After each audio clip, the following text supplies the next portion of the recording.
C'est l'histoire de 3 mecs dans une bagnole qui font le tour d'Afghanistan. Et autour de ça, il se passe plein de choses incroyables. Nous sommes en 2002, au milieu de l'Afghanistan, en pleine zone talibane, peu après l'intervention militaire américaine. 2 jeunes reporters intrépides et moi embarquons pour un road trip insensé autour du pays pour vérifier les promesses de la Pax Americana. Dans cette voiture qui fait le tour d'Afghanistan, il y a Serge et Paolo. Et Serge, depuis l'âge de 12 ans, il sait qu'il veut être grand reporter.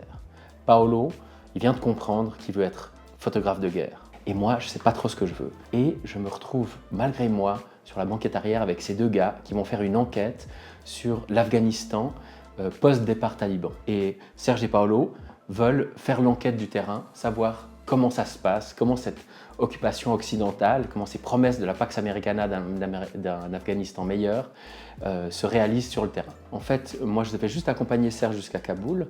Il est allé en voiture et il avait besoin d'un copilote. Or, il avait demandé à tous ses copains, mais personne n'avait le temps de prendre 10 jours pour rouler jusqu'à Kaboul.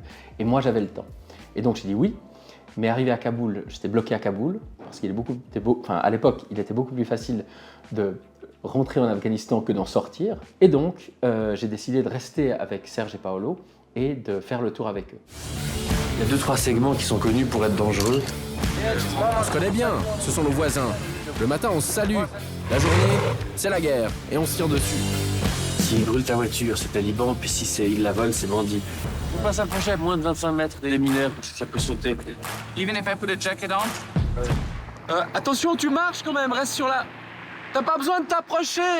Donc je suis à Kaboul, moi j'ai un petit Olympus Mieux 2 de touriste. Et arrivé à Kaboul, Serge me dit, si tu veux faire le voyage avec nous, il va falloir avoir un équipement un peu plus sérieux parce que tu vas passer pour un débile devant les chefs de guerre qu'on va interviewer. Et donc va t'acheter un caméscope et tu filmeras les interviews. Et donc j'étais obligé de filmer en fait, et obligé de filmer, d'essayer de faire semblant d'être un envoyé de la télévision suisse romande. C'est-à-dire que moi je faisais des photos avec mon petit appareil, mais quand on était coincé dans la voiture et qu'il n'y avait rien à photographier, je filmais ce qui se passait dans la voiture.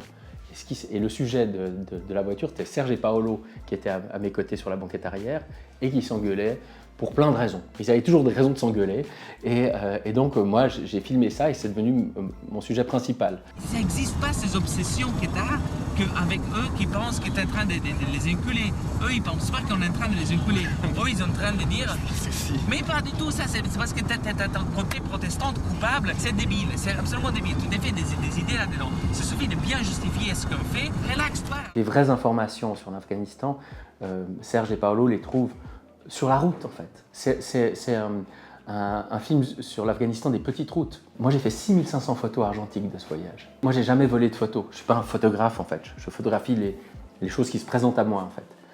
Donc les gens sortaient me voir, nous on voyageait dans une petite voiture, on était habillés comme des ploucs. Nous on arrivait dans les villages, les gens, il n'y avait pas un rapport de force en fait. Moi, tout le monde était allé en Afghanistan pour sauver l'Afghanistan et nous, de tous les problèmes qu'on a eu sur cette route délirante qui fait le tour de l'Afghanistan, on a toujours été sauvés par des Afghans. Donc nous, c'est vraiment les 3 protestants, on s'est fait sauver en permanence par l'Afghanistan. Et d'ailleurs, à un moment donné, je le comprends. C'est-à-dire que je cesse d'avoir peur parce que je comprends qu'on est en sécurité en fait. Et donc, en fait, en réalité, on n'a pas pris tant de risques que ça. Parce qu'on était sous la protection des populations qu'on traversait. Si un jour j'ai des enfants, j'aimerais bien leur raconter cette histoire, celle d'un pays merveilleux qui rêve de sortir d'un long cauchemar.